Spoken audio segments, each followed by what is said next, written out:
Underdog, use promo code ALARM. They'll match you up to $100. I have a cup for Cooper's cup, I guess. Make sure when you're at the Cheesecake Factory, instead of paying a tip, just write ALARM in there. I'm like MacGyver with running back. Yeah, that's pretty true. That's true, and yeah, that's true. Okay, I'm getting word. We might get Joe Burrow in here.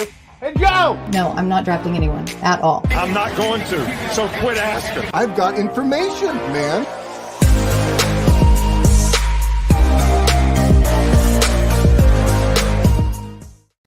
And ladies and gentlemen, we've got information for you, man or woman, because week 1 is this Sunday, but we did have a football game yesterday. We are going to talk about it as well as everything else from Sunday and Monday that is about to happen. It is Lightning Round, powered by Fantasy Alarm. I am Kevin Tompkins. To my right on the screen, Britt Flynn with her brand new setup. Below her, Gary Haddow, live from an undisclosed location in a bunker somewhere in the Pacific Northwest.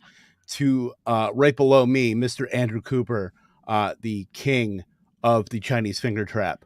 How is everybody doing? Phenomenal. Doing fantastic, man. Phenomenal. Phenomenal. Arugula. We doing our Jim Rome impressions?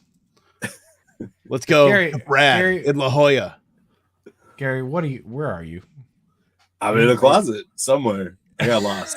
Well, There's a lot of children in our apartment complex, and apparently you can hear them through the windows. So we had to improvise. So I actually have a hot water heater next to me, so we'll see how this goes.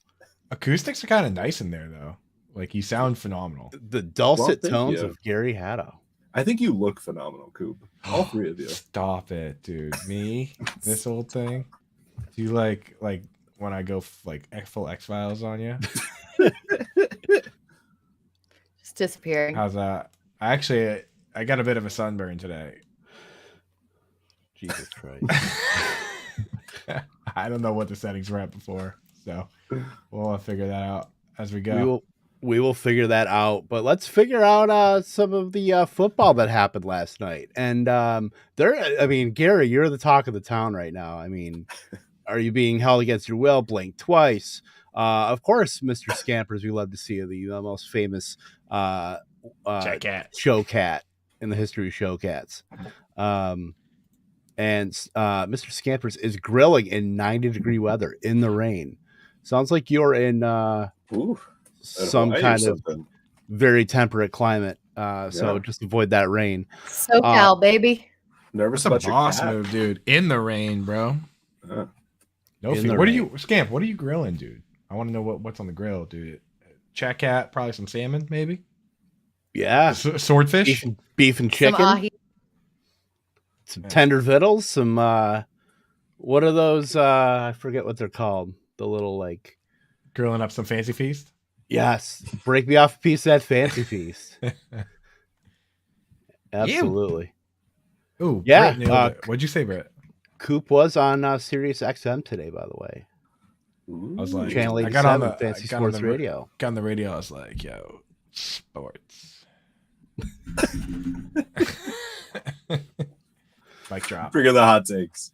Yeah, Oh my pretty lord! screwed Well, up. let's talk some football here because we actually had some National Football League football last night between the Buffalo Bills, Los Angeles Rams. I don't know what they were doing. I don't know if they were playing the game of football, but looked like the Bills' time to shine. So I will not say he who shall not be named. I will not make this into a one Buffalo Bills wide receiver show. But just a little round table, your thoughts on the festivities last night. The Buffalo Bills' big win over the Super Bowl champion Los Angeles Rams. Yeah, man. I'll say, we can talk about Gabe Davis. He had the snap share that you want, right? Played every snap but one, Kevin, as you pointed out. The one snap was a kneel down. So virtually played every snap. He, made the most of his 5 targets, scored a touchdown, caught a bomb. Did his best Adam Thielen impression, which is what you wanted from his ADP, right? You wanted to be the second fiddle and get a decent enough target share, play all the snaps, and keep that high touchdown rate, because that's going to be the difference maker for this guy, right? Like you can't be an Adam Thielen fan like I am and say too many touchdowns and then watch the game that Gabe Davis had yesterday and not be on board with that player. So before this game, I was the person saying that I'm scared of him at the ADP. We don't know what it's going to look like. We don't know who's going to get the targets. Well, we saw yesterday that he played every snap. In my opinion, he got the second most targets. Zach Moss getting one more target doesn't matter. That's not going to happen again, right? Like that doesn't like that. You could say it as a joke that Zach Moss got the second most targets. That's not real, right? Gabe Davis is the second target on the team, and the guy that's dust is Dawson Knox. But we'll talk about him soon, dude. But Gary, how did you feel about Gabe Davis? Are you in and on Gabe Davis now? Yeah, I mean, I think that no matter what, Josh Allen just looked amazing, right? So, and if Josh Allen is going to play at this level, then his top two receivers are going to be fire. And they were supposed to be playing against like a really good defense. And my favorite stat of the entire night was that Jalen Ramsey gave up a perfect quarterback rating when he was targeted. Like, it's just so awesome to see. And so, even if they go against tougher defenses, we just saw a tough defense, and Josh Allen looked like the best quarterback I've seen in quite a long time last night. He was on the money on everything for the most part. So if Gabe Davis is going to be the number 2 there, then heck yeah. And man, there will be games where he's going to be the number 1 and you're just going to be so happy. I don't see a world where you can sit Gabe Davis in any single week moving forward. Yeah. So I don't want to be a wet blanket on this whole conversation, but I mean, the coverage on Davis looked really, really bad. There was a lot of blown coverage. There were a lot of missed assignments and a lot of just straight up clocking out and like, just, I'm done. I mean, we saw that Cam Akers like business decision that happened.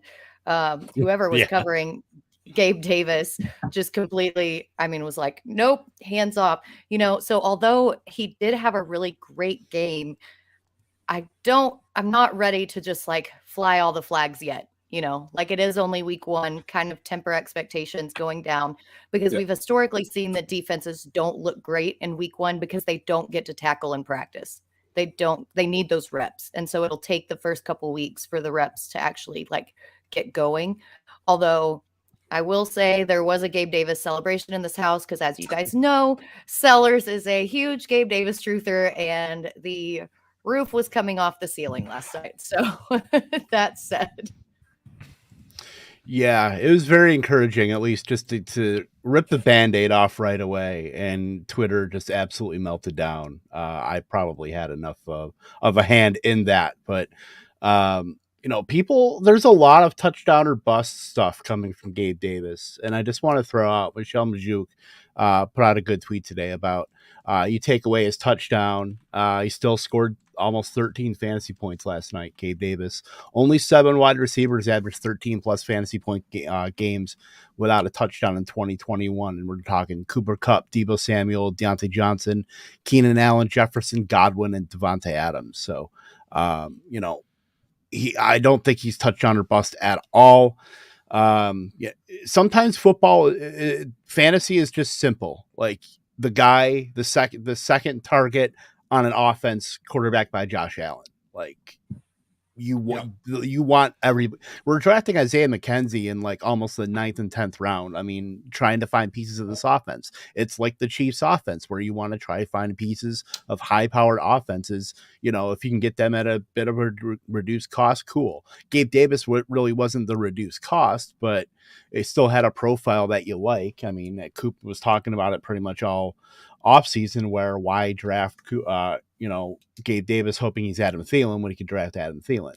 But Gabe Davis showed he's going to be playing in this offense, running 100% of routes, virtually every snap minus a kneel down. So the big move would be if you drafted Gabe Davis and Adam Thielen, especially in half PPR or standard, where that's the play, dude. And the big thing for Davis is it's not like it wasn't just about his own snap share or about his own targets. Like Isaiah McKenzie didn't even play 50% of the snaps, right? Yeah. Dawson Knox was asked to block on 7 of his pass plays. 7 of 32 pass plays is 21%. There's only been one tight end to finish top 5 while blocking on more than 15% of his pass plays over the last like 10 years. And that's Gary's own George Kittle, who is a unicorn tight end. Like the year that George Kittle did it, he had 280 plus yard touchdowns. Like it's a statistic you don't want to chase.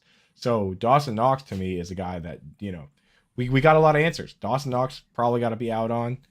Gabe Davis got to be in on. Isaiah McKenzie, I didn't really play a whole lot there. So yeah, same with Jameson Crowder too, because it seemed like Jameson Crowder is gonna be the zone beater, like he's always been, and then Isaiah McKenzie's gonna be the man beater. That's kind of that yin and yang. And so when you're splitting that role, I mean, nobody's gonna be good. I mean, those are like better and best ball types where you don't have to set a lineup. You don't have to choose whether or not you want to put them in a lineup. So I think it's going to be really tough to trust either of those guys. I mean, Josh Allen, he only threw the ball 31 times. That's probably going to be one of the lowest pass attempt games that he has all season, I would guess. Like this game was just such a Bill-sided affair that in a competitive game, I mean, what the most recent competitive game we saw, which happens to be the best game of all time. I mean, we saw what can happen, right? So get a better opponent and we'll see what happens. And the best game of all time. You're talking about when the Patriots beat the Falcons in the Super Bowl, came back. Dude, my wife and I were talking about this last time, and she was like, "Wait, you keep saying this is the best game, and then you say this," and I was like, "Best Super Bowl, best game." I don't know what to tell you. So it came back with 28-3. Super Bowl. I was wearing I was at a party.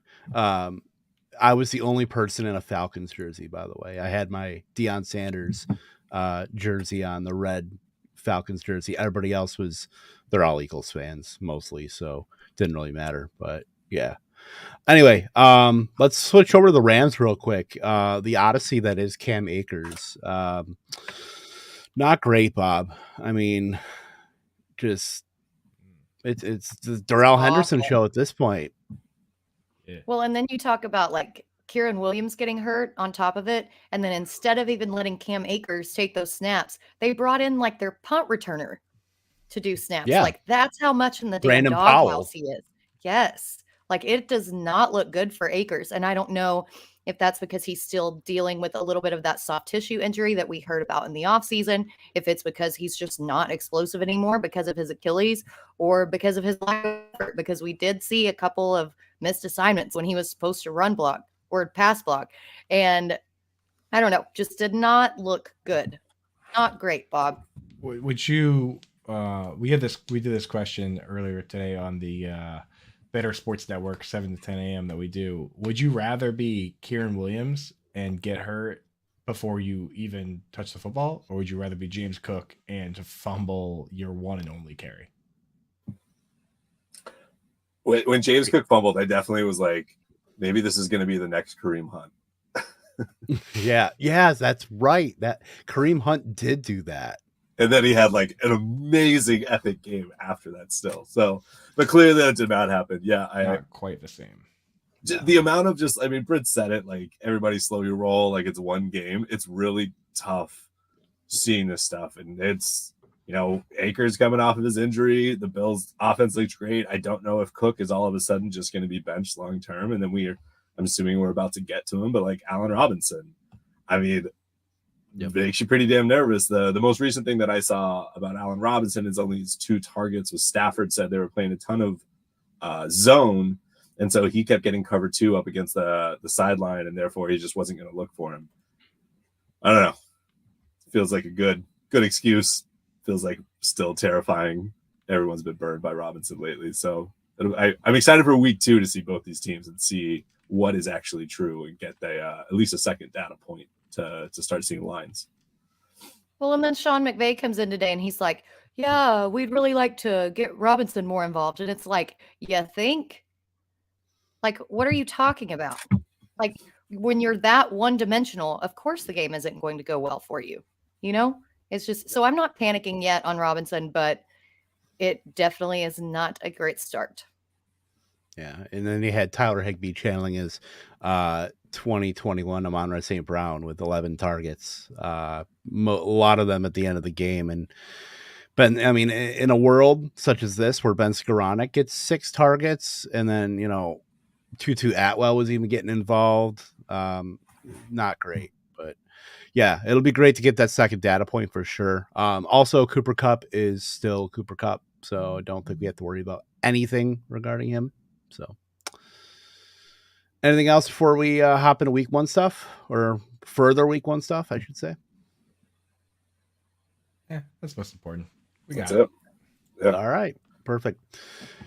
Well, let's what we'll do here, these strategy sessions each week, is that we will talk about a player situation that we are excited to see in week 1, player situation that we're nervous to talk about in week 1, or nervous about in week 1, not to talk about, because none of us are nervous about talking about anything, and then a question that we want answered about a player situation in a particular week. So we'll start with the good, go to the bad, and then we will go to the question. We'll do a little pondering. So, Britt, we'll start with you. One player or situated that you're excited to see.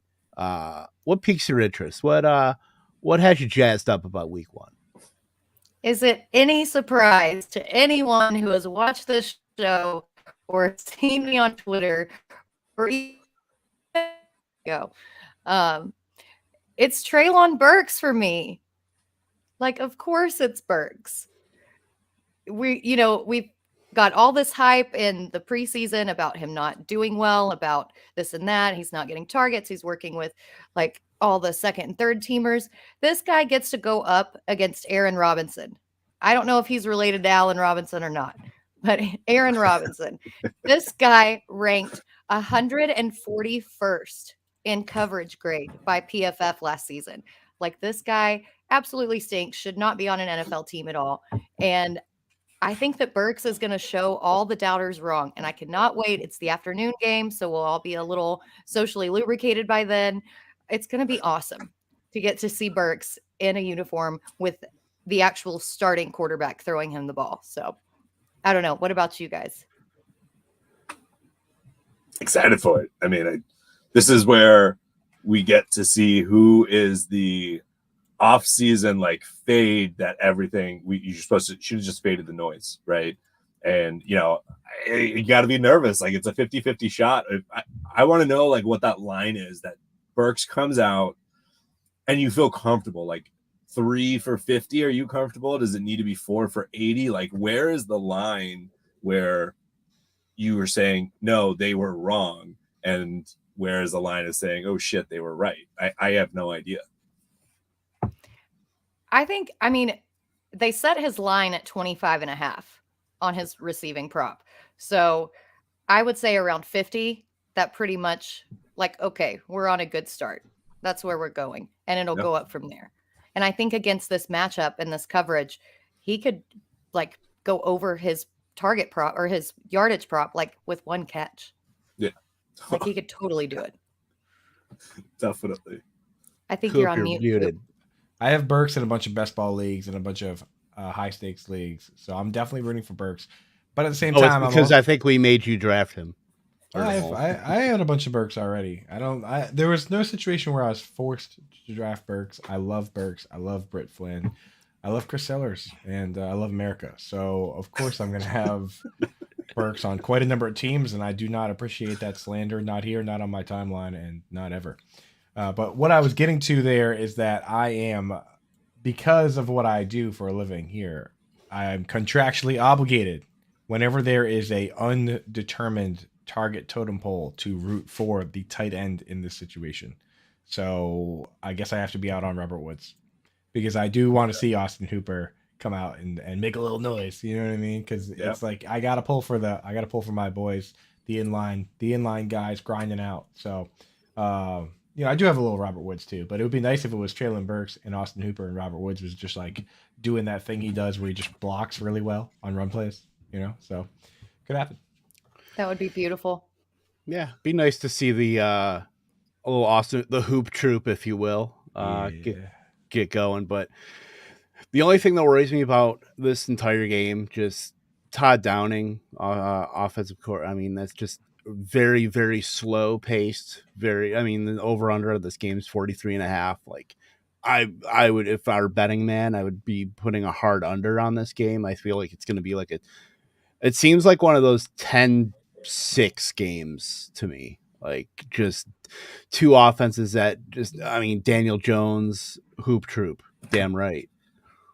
That was all. I don't know if that's a thing or if it is. We just made it a thing. Well, I mean, I don't know if I just like made that up in my half consciousness, but yeah. I mean, if I'm gonna bet on anybody in this offense, I guess in the passing game, if I'm gonna play anybody, I'm gonna take a shot on Treylon Burks, and it's probably gonna be in DFS. It's not gonna be in a managed league, but yeah. I mean, that's what we're hoping for. We're hoping is Treylon Burks just asserts himself right away, shows that he's the top target in the offense, and then you kind of go from there and hope that he can build on that. So I just have to add, the Titans are going to put up points. They're going to crush them. It's not going to be a 10-6 game. I think they're just going to stomp them, and we're going to see King Henry get back. We're going to see. I mean, Tannehill's good, like especially with a real tight end. When was the last time they had a real tight end?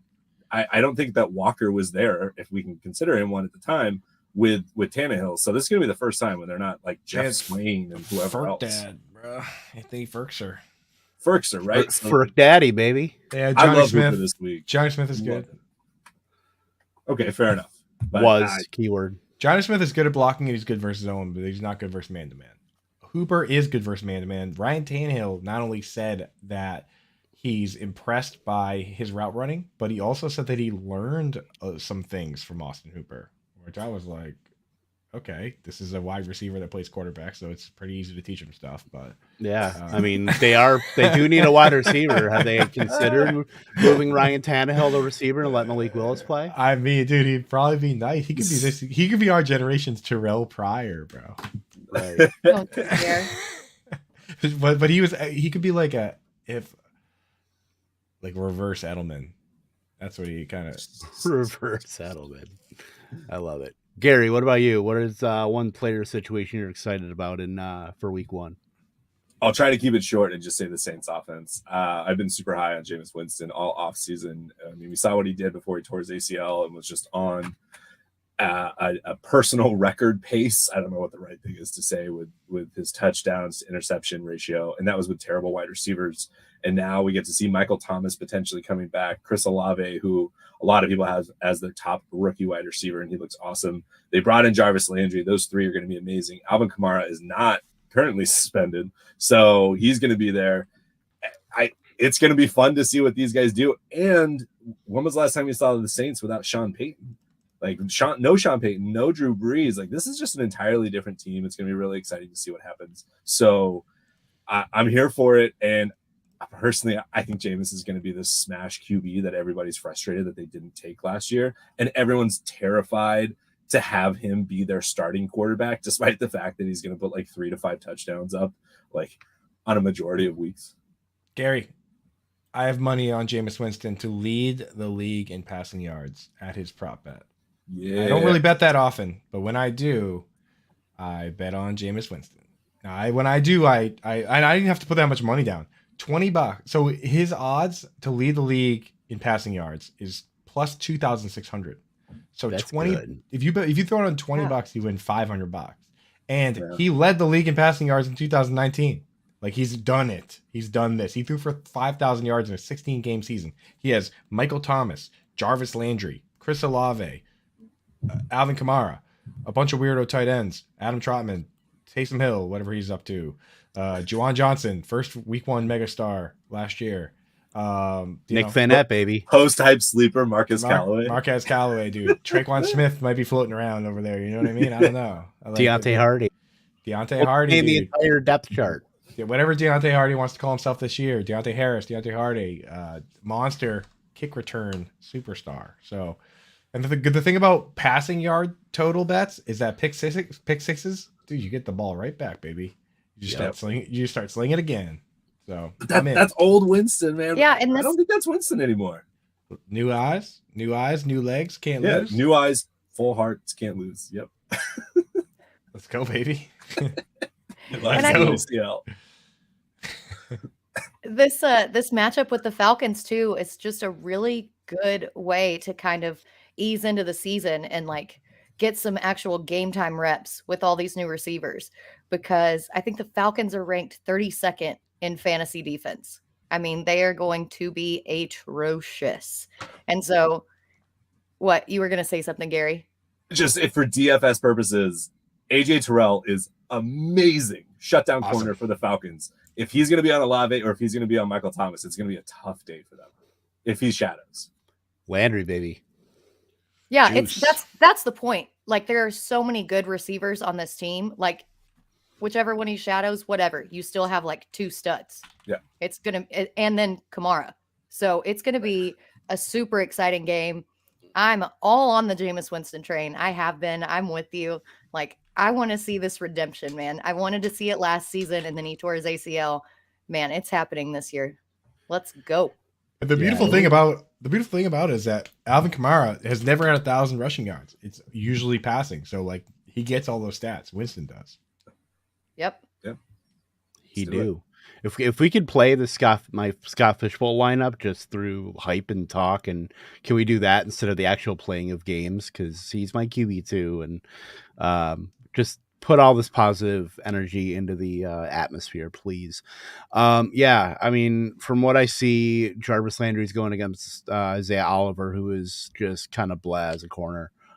So that's a very, very good matchup. He's probably going to. Michael Thomas is likely to play. I know it's kind of a game trending on the side of playing. So, yeah, I definitely like Landry. If I'm going to play anybody in the passing game that's not Alvin Kamara.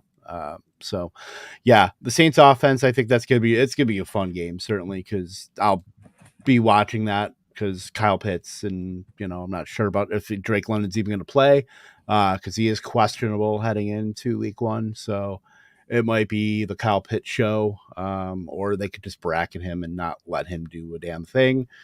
It's possible, but it is what it is. At least the Saints will be damn entertaining. At least more entertaining now than, to talk about the Drew Brees New Orleans Saints.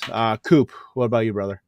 Dude, I'm looking for my man, Rashad Bateman, dude. I wrote the articles on him, talked about him, potted him up.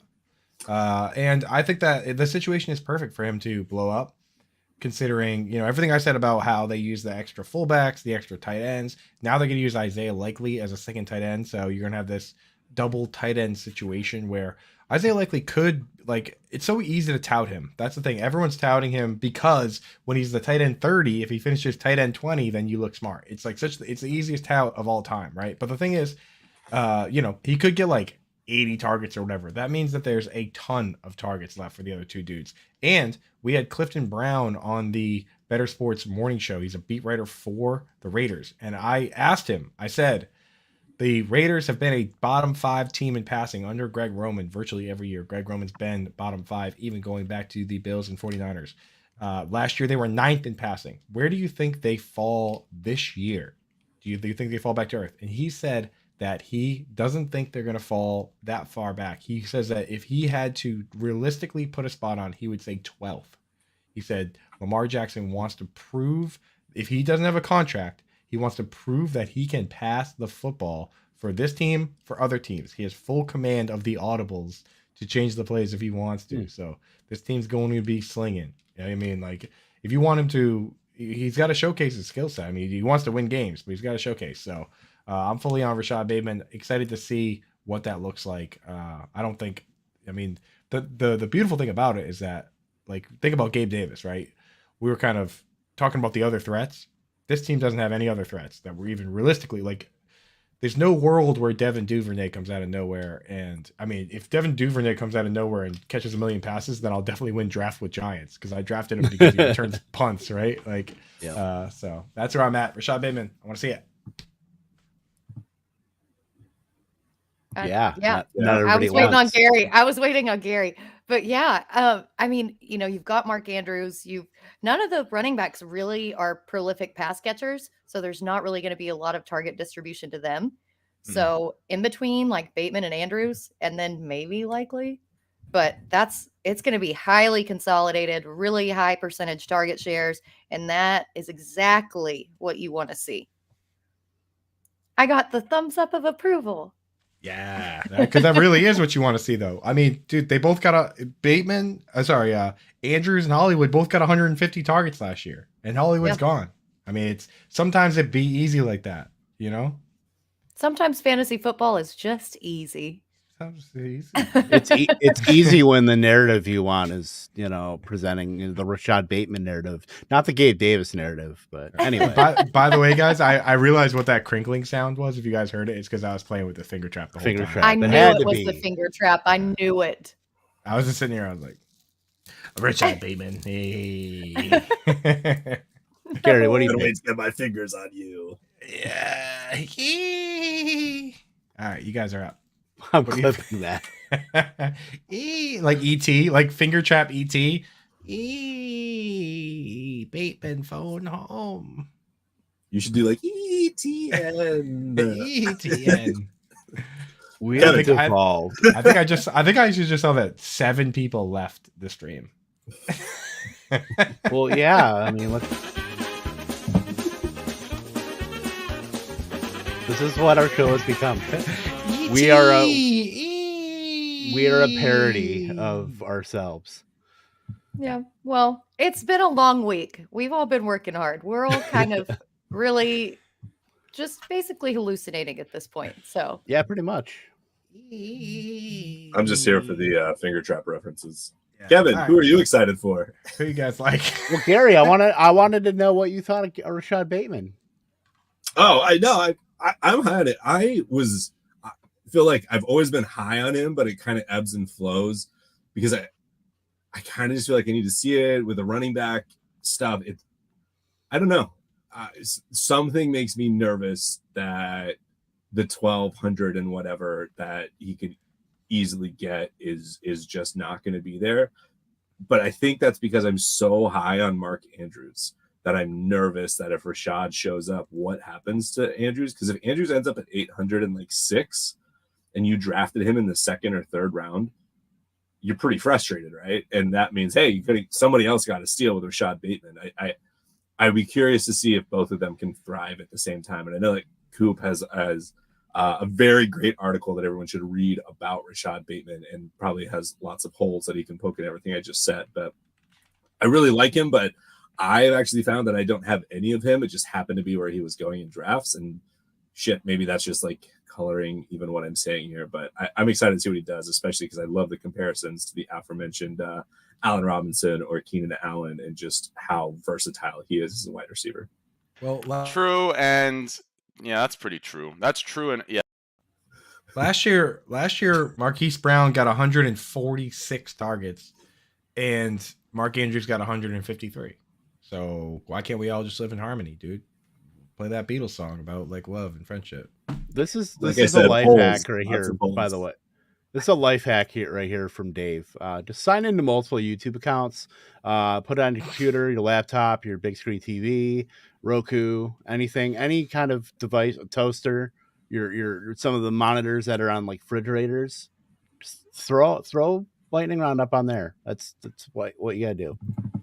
Dave everywhere, dude. Scampers is everywhere. Dame Lightning Overboard round everywhere. Wait a second. Dame Overboard changed their name to Dame Overlord after the we made a joke in the chat. I actually said the name wrong. Oh, Dame Overlord. I'm just saying Dame Overlord might be cool than Dame Overboard. That's amazing. a fire name change. Before I go into my player situation I'm excited about, Josh Loyola, I have Devontae wide receiver 1 and Waller at tight end. Do I flex Jacobs 3 Raiders side face or put Brandon Cooks? I like Cooks. I probably go Cooks just in case, especially because the Chargers defense, I feels like every year it's said, but the Chargers defense should be a lot better, especially now that Bosa has bookend with Khalil Mack. So yeah, I think I'm going to go with Cook, knowing that that's going to be them coming from behind. I was reading the chat and missed the question. Good job. Sorry. Devontae These wide guys are so receiver funny, 1. dude.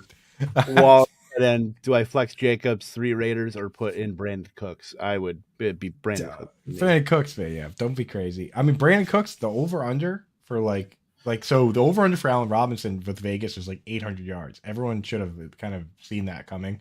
Over-under for Brandon Cooks is like 950.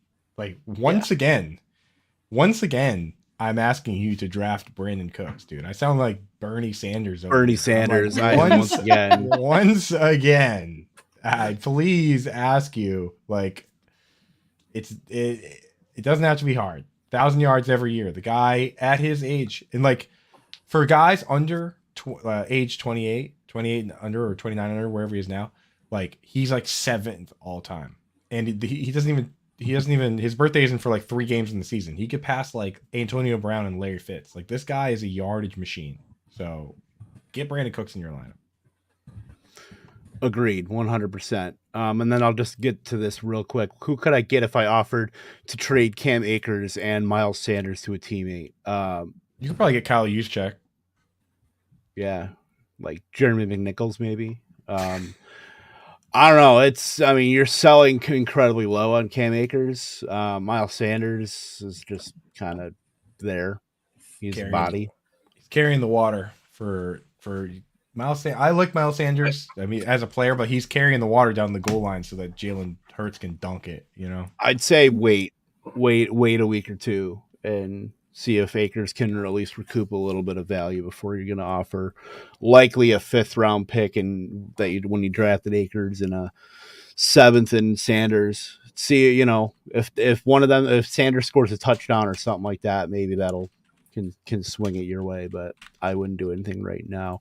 I'll get to my player situation I'm excited about, which would be Russell Wilson, the Denver offense, going into Seattle, into whatever they call their stadium now. I believe it's Lumen Field or something. Who knows? Gary, you're the Pacific Northwest expert. Is it Lumen Field, or did they change it yesterday and I didn't catch it?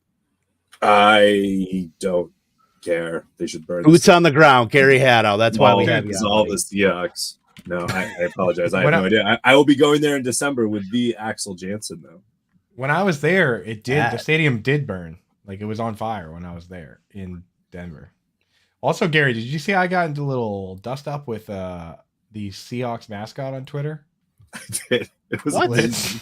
Yeah. That was hilarious. Yeah, I got a little Blitz was talking a little smack, but I challenged Blitz to a pie bet and he didn't get back to me. So Blitz is a little bit of a chicken bird, if you ask me, dude. It was amazing. Eat it, Blitz.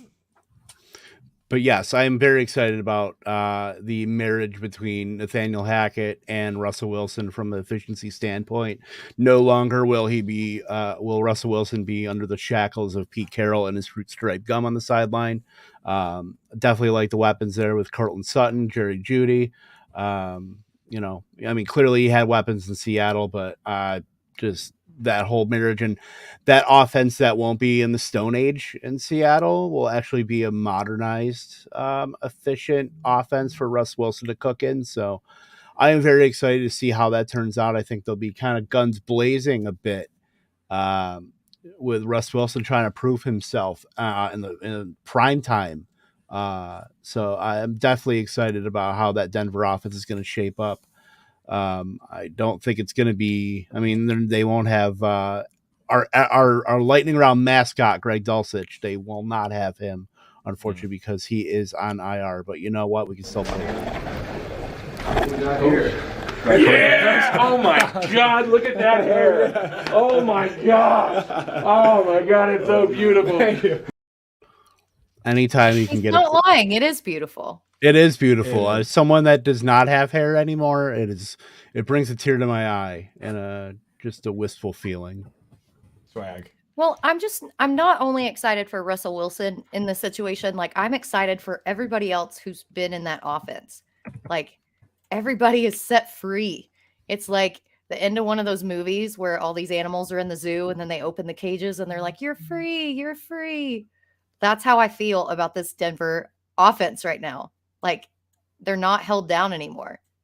It's going to be so beautiful and I cannot wait. And despite the Monday night matchup, which I think the game's going to be a little blah, we're going to get to see what they can do against a pretty bad defense. So there should be some fireworks on this offense. Yeah, my take is pretty simple. It's basically that like Russell Wilson's Tom Brady, and the Broncos are the Buccaneers, and Super Bowl. You know what I mean? Like it could potentially happen. So That when finger we're out. trap. You're getting grounded from the finger trap. I need to get more finger traps. This one's getting kind of beat up from the finger trap bits. From trapping.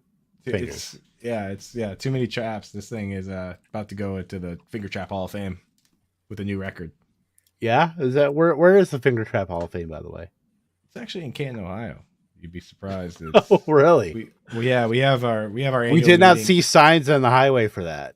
We have a meeting at the Dave and Buster's, but it was actually the week after the expo for fantasy football. I hung around all week. It's right next to the big game hunting, I believe. It was, yeah. Right at the big game hunting. We all met at Waffle House the morning before.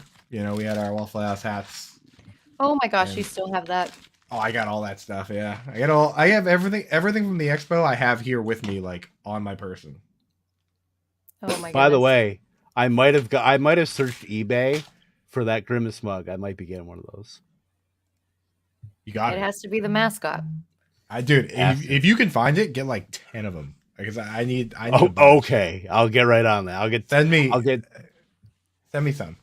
Yeah, that won't be a question I'll get asked. You know, why, Kevin? Why do you have 10 Grimace mugs? You know, Aaron's gonna look at that and be like, "What the hell's going on?" If you buy one, it's not weird, but if you buy 10, then it's like you kind of got to answer. Yeah, then like the Fed show up to your door and be like, "What is going on?" Exactly, Grimace gang. So let's. Waffle House.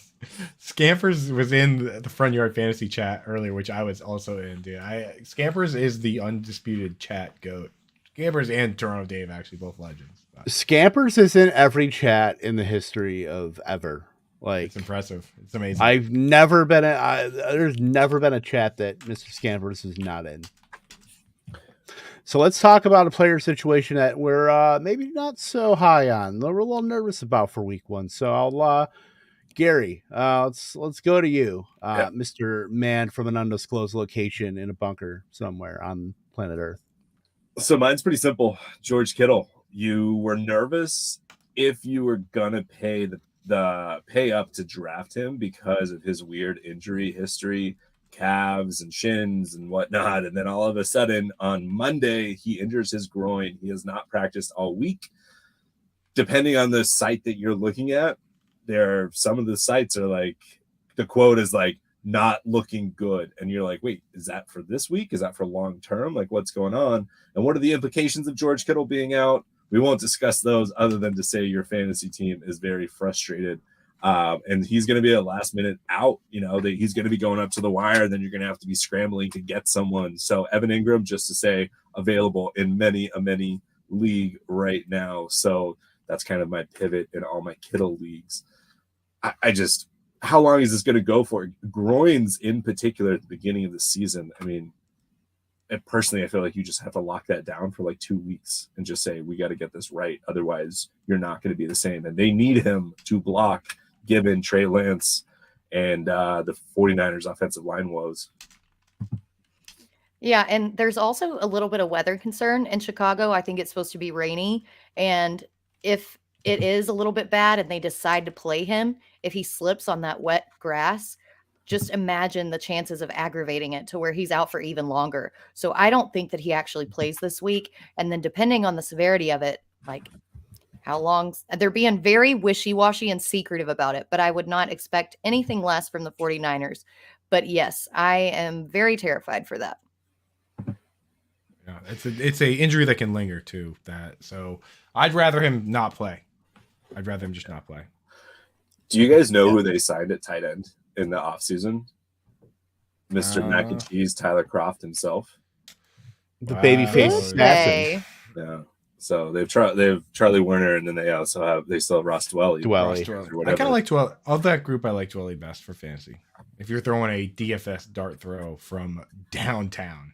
Like the Carlton Banks downtown. like way full court.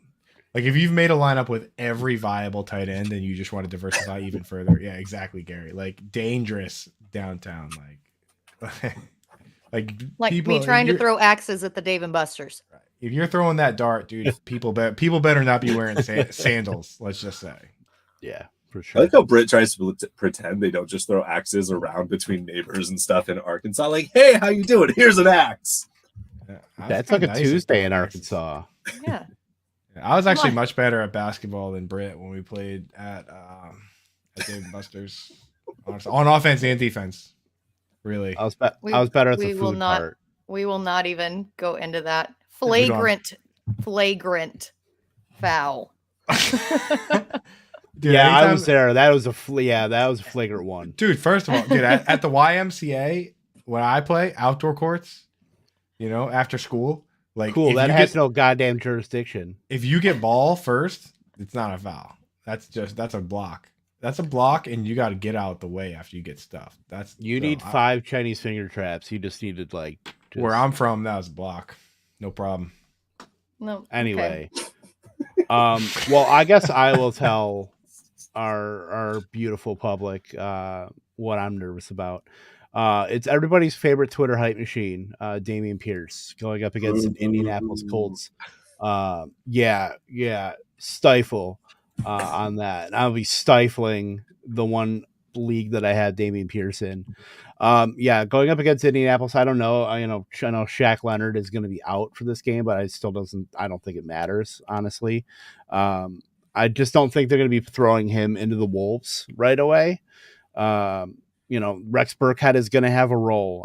Right now, Damien Pierce looks like a 2-down grinder against Indianapolis. They're going to be down, I would say, fairly quickly. They added in Yannick Ngakoue as well. The Colts defense led the AFC in takeaways in 2021. So I'm firing up Rex Burkhead where I can, because I'm just hoping that he can get some late game dump offs for PPR formats. But Damien Pierce, I think if you're expecting him to just keep that going from the preseason and all that hype, I think you're going to be very much disappointed. I could probably see 10 to 12 carries, probably like the Darrell Henderson line, just without the receptions. Like, what was he, like 10 for 48 or something like that on the ground? I mean, that's probably his ceiling. I mean, if he falls in the end zone, anything can happen, but it's not a bet that I want to make. No, he's going to make a lot of people sad.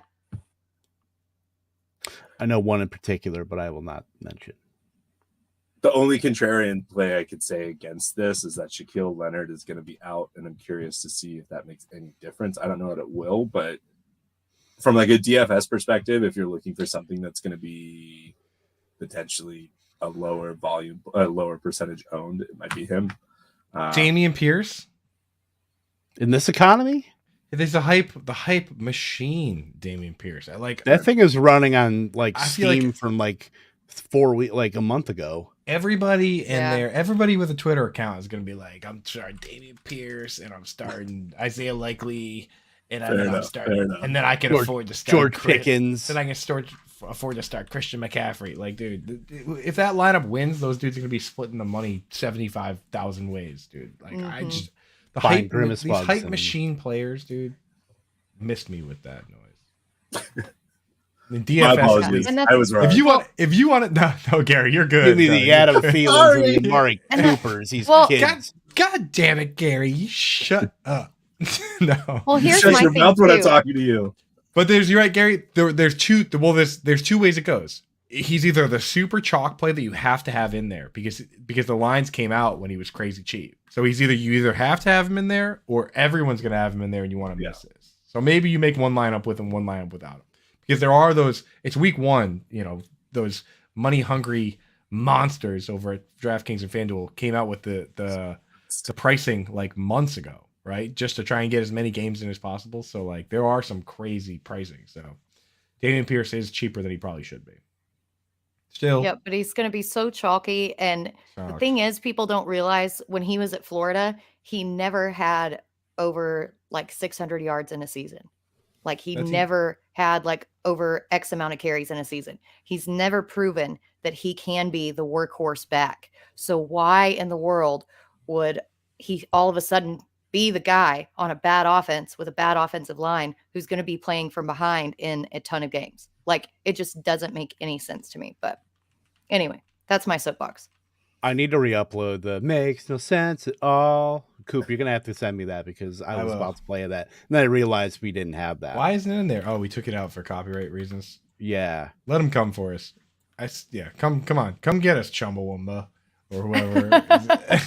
Mark Hoppus. Yeah, It would be him. I think we'll be fine with that one. Coop, what about you? A player that I'm nervous about, dude. Player or situation that you're nervous about for week 1? Yeah. So the one that I've become quite nervous about is Adam Thielen, man. There he is, dude. What's up, brother? Can't hear. I did not even see him. He was hiding behind the coats. No, I'm he worried just walked in right now. I'm worried about Adam Thielen for a couple reasons, dude. One is that like the Vegas lines aren't that good on him. Like normally, like everything is poised for him to do what he typically does, which is be one of the top 2 targets on the team. But it is a new offense, makes you a little nervous there, right? So we got new offense. Like if everything goes the way it's been, he's been a wide receiver 1, right? But we have new offense, right? Then we have age, we have touchdown dependency, and then Edwin Poritz, who's a very sharp medical fantasy football analyst. He's a trainer. He mentioned that that Thielen, where I thought he just had a rolled ankle, Kev, after we did the pros of Joe's, I DM'd him. I'm like, what are you talking about? Surgically repaired ankle business here with Thielen. I thought he just had a rolled ankle. Apparently he has like a piece of metal in his ankle now.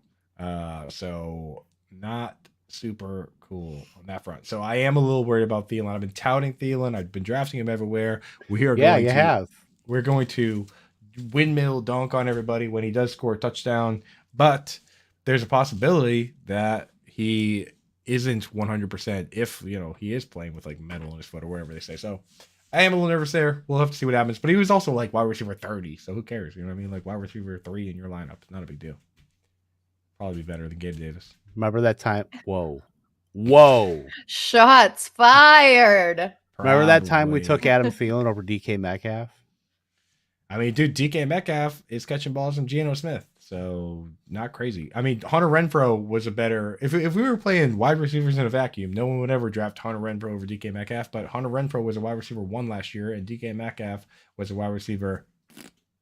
So, like, if this were a schoolyard and you're picking like you're picking a team, Hunter Renfrow would be the last pick. Right, Him or dude? Cooper Kupp would be like the 2 last picks. Right. That's like that's like some Goodwill Hunting stuff. Picking Hunter Renfrow. Yeah, like give me the janitor. You know, give me Vince Papale would go before Hunter Renfrow. Right. Yeah. I'll take Rudy might go before. I'll take Curly Q over there. Yeah. Like no chance, dude. You're definitely taking DK Metcalf. Dude looks like he eats like glass for breakfast. That guy is like cut, dude. Would you rather have? I'm not trying to be tasteless, but would you rather have Isaiah Peed, who I believe has one leg for The chat is mixed. God. The chat is mixed on my opinions this evening. I'm getting canceled tonight. Axel, this has been a great run with everybody. Axel got a bunch of shout outs. He finally shows up, dude. Thanks for showing up, Axel. He was at SmackDown. It's like Beetlejuice. Was he at SmackDown tonight? He was at SmackDown. Just got done watching SmackDown live in Seattle. That's dope. Oh, I apologize, Axel. That's sick. Yeah. Say hi to the tribal chief. Anyway, Britt, what your player situation you're nervous about? I'm terrified about J.K. Dobbins and the entire Ravens backfield. I know that I've been touting J.K. Dobbins because we've been hearing that he's going to be ready to go for week 1. And I'm like, oh, yeah, it's been a whole year since his ACL. Like, why would he not be ready to go? You know, it wasn't like a complicated ACL. He's been working out. You saw what he did with his trainer. Why would he not go? And then all of a sudden, the past 2 weeks, it's like, well, he's day to day. He might not be out there, blah, blah, blah, blah, blah. And as soon as Kenyon Drake gets released, they immediately snatch him up, making me think that he is not ready to go. And then you have this whole backfield conundrum between Kenyon Drake and Mike Davis. It's just disgusting and it's terrible. And I'm personally way too overexposed to J.K. Dobbins. I'm super nervous. And I think even if he is ready to go, they're going to hold him out of week 1. They're playing the Jets. They're not going to risk aggravating it week 1. So I don't think he's going to play. That really puts me in a huge bind on a ton of my fantasy teams, and I just don't like it. Since you mentioned Mike Davis, Expired. and also let's double down on Mike Davis. Oh, brother, this guy stinks! JB Barry buried under the floorboards. Yeah, the rubble it's gonna be too much for him. Yeah. Mike Davis, as disgusting as that sounds, might actually be kind of playable. Kind of. I mean, I've heard Kenny Drake might be the guy too. So, but that should tell you it's so up in the air that I want no part of the. It's funny because it's going to have so much volume, no matter how they split it up. But you can't trust any part of that right now. So, persona non grata. I want no part of that Ravens backfield, at least in week 1. 4,400 going against a team they should be blowing out. Mike Davis is in my DK lineups. I can't help it. Well, draft DFS is a little bit different than Totally. CBO and I get it. Well, you crazy. So, dude, you have Mike Davis and Damien Pierce in your lineup, so you can start every other spot. You have Travis Kelce and So you have like Justin Jefferson, who gets locked down by Jair Alexander. start whoever you want, dude. Yeah, it's $4,400. I'll take that. Starting running back can't be beat. Wow. But yes, that's DFS. Screw that. Screw all that other stuff. I was going to put Kenny Drake in one of my lineups, and then I switched to Mr. Amir Abdullah just to see. But I feel like they're the exact same play this week. If like Gary, that. if you're putting who is it? You're putting Mike Davis and Damien Pierce in your lineup. You said. Well, I said I'm not. Oh no, I'm not putting any Damien Pierce. Hell no. Oh, because I was going to say this. Stop it. Get some help. No interest in Damien Pierce. Okay. I thought you said you did like him in DFS. I was earlier saying that I feel like a lot of people would be off of it because of the defense that they're going up against, but because Shaquille Leonard's out, that he might have some room to run a little bit more than usual. That was all. I have no idea what their dollar value is. I was just saying the artist, a lot of people might be off of it. The artist formerly known as Darius Leonard. I was trying to think of his real name all day. Yes. It is Shaquille is his real name. Yeah. Yeah, I looked at that. Leonard's his middle name. All I have to say is that Gary got dangerously close to being kicked out of Lightning House with that take if he was going to start Damien Pierce in his DFS lineup. No, I didn't even look at him. I have no idea how much he even is. I've been scrolling that because I finally somehow figured out a way to bypass like the IP restrictions, the fact that I live in Washington. I have 3 lineups submitted. This is super weird, but I'm just going to keep going. How you doing it, dude? You going out? It keeps telling me we can't submit this lineup, and then I hit submit, and it says thank you. Yeah, and then they take your money, but then when they win, they're just like, "Oh, by the way, that was a legal lineup." So I'm just doing all these free ones, just because, like, hey, if they're free, at least I can get a taste. That's true, dude. Oh, that's probably why they let you. Traveling out to international waters to Yeah, right. He's got to sail out in a dinghy. It's like me crossing 10 over miles. into Oklahoma to put in college football lineups. Puget Sound. Is that where you are? No, man. I'm right above Portland. Puget Sound's like all the way up where Seattle is. I'm not from the 2 cities I know in Washington are where I live and Seattle. I'm out here, dude. Cape Cod. All right. Anyway, so we'll hit these really, really, really quick, and then we'll be out because we're approaching the hour mark here. One question that we want answered about our player situation, we can roundtable this. So, Coop Loop, what about you? Jaguars. I want to know who the top target is on the team. I'm rooting for Evan Ingram, but I'm willing to pick up anyone who's playing a full snap share and getting targets. So there's probably going to be 2 wide receivers at least getting a full snap share, and then one tight. I'm hoping it's Ingram. If it's Zay Jones, I'll pick up Zay Jones. If it's Marvin Jones, I'll pick up Marvin Jones. I don't care who it is, but there's huge opportunity there. It's a new coach, new system. Christian Kirk's new to the team. Zay Jones new to the team. Like Evan Ingram's new to the team. It's very similar to the Panthers a couple years ago when it could have been. Everyone thought it was DJ Moore, but then it was kind of Robbie Anderson, and also Curtis Samuel was getting a bunch of carries. Like, who knows? So like, it's fun.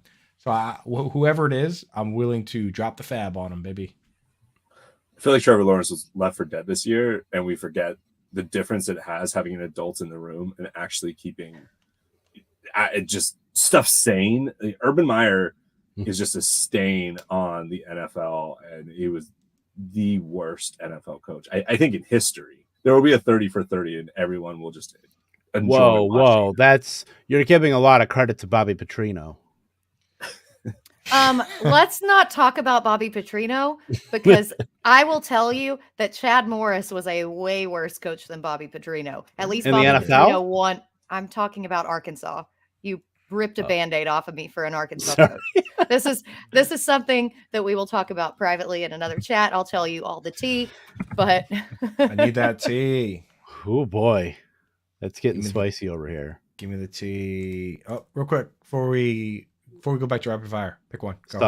Sutton, 100%. Sutton. Boom. Yeah. All right. Next. All right. Ooh, next but Gary. I said Sutton. I I'm don't so know, high on man. him. Mitchell Yeah, with his Mitchell. injury, I think that everybody's crazy that Shanahan's a pain in the ass. I think that they've just been injured. And then this is the year where he's actually just going to be like, oh, yeah, let's do running back carousel so that we can keep everybody healthy. Yeah, he could. Oh, I for one can't wait for Jordan Mason in Week 5 to be the Niners starter. Go on. You're drunk. I'm already home. Joke's on you.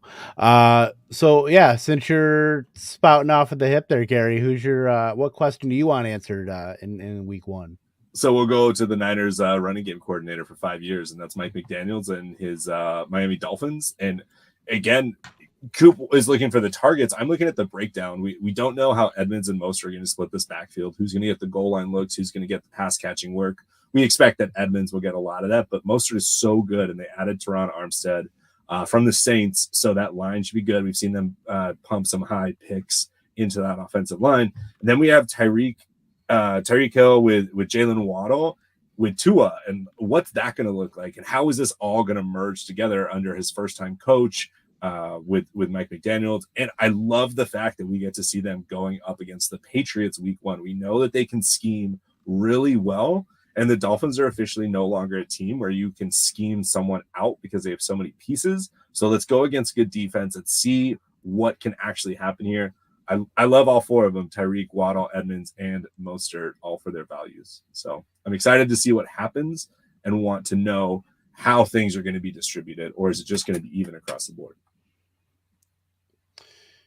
Yeah, I'm very excited about Dwayne McFarland was on Sirius today with Kendall Valenzuela talking about how he thinks the Dolphins, and I quote, will blow the doors off of the Patriots this week.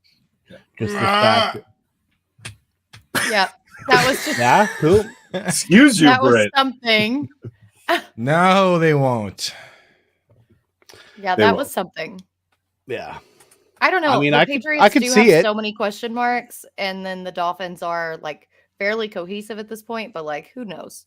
I Bill mean, the Patriots Patriots Belichick are is probably like Bill Belichick. Patriots have the best coach of all time and the second best quarterback of all time. You just don't it know might be that. the explosive team in NFL history next to boy. the Packers. A boy named McCorkle. I want to see Matt Patricia fired in the next 10 days. That'd be cool. It'll Yeah, probably happen. Who's the best? Who even is the best player on the Patriots? It's like David Andrews. Ramondre Stevenson. Patriots aren't even good. Hunter It's probably- Henry, guys. It's probably come on. Matt. It's probably Matt. Yeah. The Kyle realistic, Van Noy. realistic answer is probably Matt Judon. Matt Judon's probably the best player. I mean, Maybe. can make a case for. No, you couldn't. Didn't they cut Slater? And he was pretty much always their best player. No one's cutting Slater, dude. Slater's, That's what I saw he was cut. Slater's getting his jersey retired. Yeah, Oh, excuse me, retired, retired, not cut. Apologies. He's gonna be in the Hall of Fame, dude.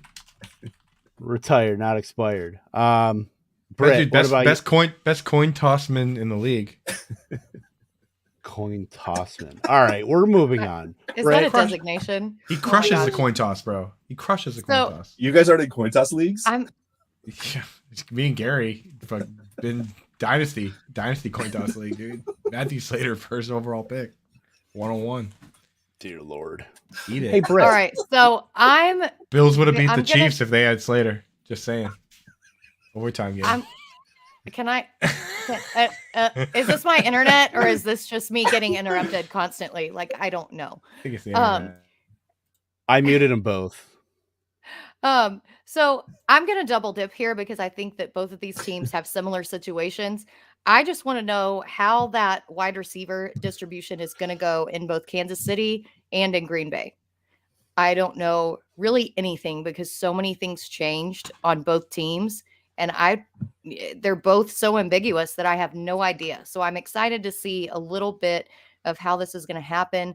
And then you have Patrick Mahomes coming out and saying, I apologize in advance to fantasy managers because it's going to be a different guy every week. Like, what? What do you mean? Like, shut up. It's something that I need to see because we all have no earthly idea.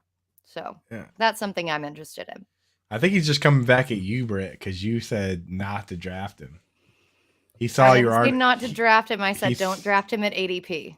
Don't draft him at 2. He was going at 2 overall at the time of your article. Let's make that clear. But he saw your article for sure, and he was like, "I got some news for you, fantasy gamers." Britt took it personally. Britt, I'm pretty good at making people take stuff personally. What do you guys think of the Juju knee stuff? That it definitely sounds like there's some, I don't know, smoke to the fire of Juju's knee, and maybe that's just part of it. Like they are gonna have, obviously Kelsey's gonna be a mainstay, but then Juju, Sky, and MVS, I feel like they all play relatively different roles within the offense. So I can see that he's like, yeah, we're going to game plan around what we need to because we're no longer just going to be doing Hill and Kelsey. We're going to be mixing it up. And that brings me back to Juju's knee of if he's even going to play the whole time and if they know anything like that. But I guess that sounds a little bit more cynical than it probably, or skeptical than it should be. Dude, no, I don't think it's skeptical at all. I'm starting to wonder why the Chiefs are like the odds-on favorite to win that division still. Like, why isn't it the Chargers? Why isn't it the Broncos? Like, even the Raiders have a bad offensive line, which in the fantasy world, we like to do a little thing called not care about the offensive line, but it does end up being true. It does end up being pretty important at the end of the day. True, and yeah, that's pretty true. Chiefs have the best O-line. They do. They got out of that group. They got that snot blowing kid, Creed Humphrey. The dude that there is nobody that looks more like a Creed Humphrey than Creed Humphrey. Yeah, he looks like crawled out from a bridge under a bridge somewhere, just laying pancake blocks. I'll just speak on Green Bay specifically. Alan Lazard is doubtful for week 1, so that opens the door for Super Chalk Sammy Watkins in DFS and everybody and their mother chasing that week 1 carrot on a stick. We'll see if that comes to fruition, but this has been the Alan Lazard argument the entire time, where there's literally 8 people on this offense that could lead Green Bay in targets this year. I mean, all the way down to like Tunyon. Even AJ Dillon has a non-zero chance to lead this team in targets just based on his progression. So why take the most expensive option, at cost adjusted, when you could take, obviously Romeo Doubs was jumping up in ADP, and obviously Aaron Jones has been a 2nd round pick, even in the 3rd round. But my husband must be a little tipsy right now, as Andrew Cooper would say, outside his mind. Yeah, Did you say week 1 Sammy Chalkins? Is that what you said? Is that what you said? I thought that's what you said at the beginning. I did not, but maybe I did, and I'll take credit for it right now. Did you say Chalk Sammy Watkins? I thought you said week 1 Sammy Chalkins. I was like, damn, Chalk Sammy Watkins, but Sammy Chalkins. We'll attribute that to you because that's what I heard. I'll allow it. Sammy Chalkins. You got to get him in a lineup now. Sellers ain't crazy, baby. I do have a DFS lineup going against our boy Jameson Tyon, so might have to throw him in there.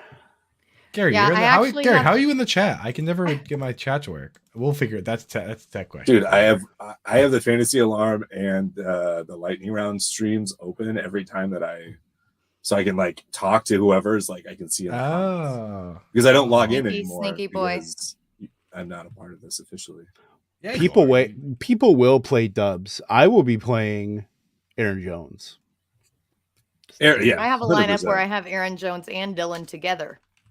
That's how unconfident I am in that Packers receiving core. Yeah, I am very non-confident. And I will regale you all with the question that I want answered in week 1, which is the Raiders backfield. I did get auto-drafted Josh Jacobs in the last league because not gonna lie, I forgot about it today when I was doing my stuff. But So that brings my backfield, both the auto drafted connection of Ezekiel Elliott and Josh Jacobs. So that should be fun to root for. But yeah, I want to know how that's going to shake out between, we know the Earhart Perkins system and the Hufflepuff Gryffindor system is alive and well in Las Vegas. Gary is a wizard. Absolutely. And not a Washington wizard. Well, which house would Gary be sorted into? A Hufflepuff. I was going to say Hufflepuff. Nah, he's a Gryffindor for sure. Hufflepuff. He's a heart like a lion. Someone clip Gary saying Hufflepuff. Have you ever had a dream that... I just wanted a reason to play that. Oh my lord! Every time I've done one of those tests, I get Slytherin every time, and my Patronus is a hyena.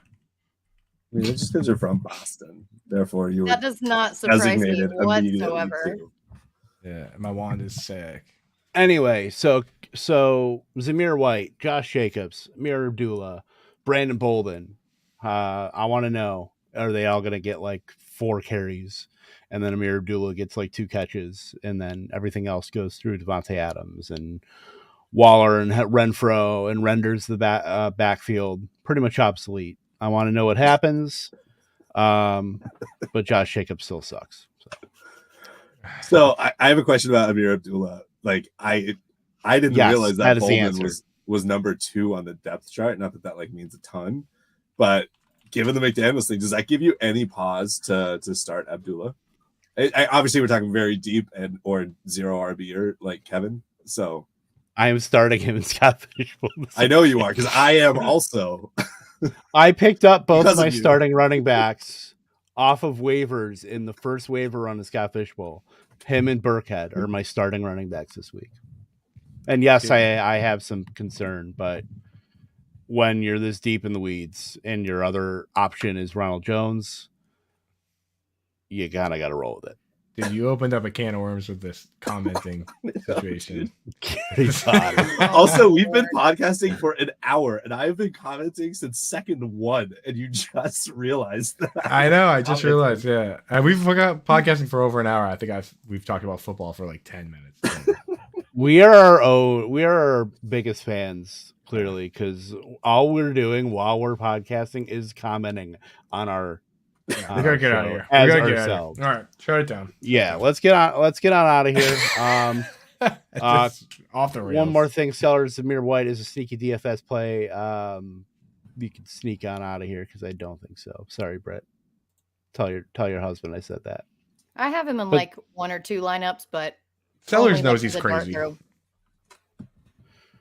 Well, he knows, but he brings it back with the Gabe Davis love. So he's right about Gabe Davis. Let's see what else he's right about, dude. He's the hype machine, though. He really is. He is the hype squad captain. He really is. All right, we're heading on out of here.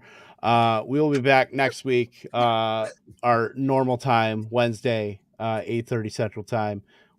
Oh my God! That does look like, dude. That looks like a Quidditch jersey. It's a Quidditch jersey. It's a Harry Potter sweater. It's my wife's, but. Ew. It looks like the beginning part of Tommy Boy when he's in college. That's what that looks like. Yeah. Oh my goodness. Before he crashes through the table, and then he got a D+. Gary, oh my God. We got to do more Friday shows because off the rails. Guys, I got a football game to go to tomorrow. I got to be at the tailgate at 7 a.m., y'all. All right, y'all. Bro, I was on the radio this morning at 7 a.m., dude. My brain doesn't even work, dude. You guys, I have to be getting drunk at 7 a.m. tomorrow. What the hell? Why do you think I'm representing? It's the SEC home opener. Like, you got to get ready. I just am permanently streaming. Dude. I'm like terminally online now. Shut it off. All right, I'm shutting it off. We will see you next week, Wednesday. Like and subscribe to our video. Tell your friends. We want to get up to 1,000 subs so we can make no money on this podcast. Yeah, what's up? So if you haven't hit the like button, go do it right now. We love it. And I will use promo code alarm everywhere. Everywhere, dude. Prize Picks. Not on Yahoo actually anymore, but on Underdog. Benihana. Benihana, Chipotle. Just throw it out there. I mean, like, dude, like Fred's dry cleaning. Think about promo codes work though. You type the code in and it's not like they penalize you. Like it just says you don't get anything. So just you might as well type alarm in wherever you go, especially fantasy football sites. We have deals with like all of them, right? Like Monkey Knife Fight, we're definitely on there. So just toss an alarm in there, see what happens. Exactly. I tried to do that at Dave and Buster's. Did it work? I Maybe. guess it did because I'm still here. Got it. So We got this. that is true. We got And lightning. Coop, Lightning. that is true. Lightning the has mascot. Absolutely. All right. We'll see you Wednesday. Good luck at week 1. We'll talk about week 2 and what happened in week 1, I suppose. We'll brush up on that. But till next week, for Britt, for Gary, for Lightning, for Andrew Cooper, I'm Kevin Tompkins. Gary,